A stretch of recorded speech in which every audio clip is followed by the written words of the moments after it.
Ahoj, jmenuji se Aneška a jsem volavka popelavá. Do záchranné stanice jsem se dostala v roce 2008. Ztratila jsem tehdy zrak po srážce s autem. Proto se občas divně hýbu a otáčím. Nevidím ani rybky, kterými mě krmí, ale zvládáme to.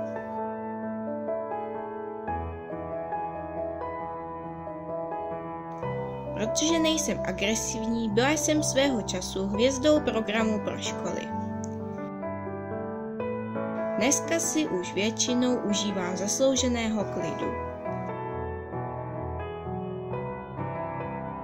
Tak se za mnou někdy ve stanici stavte.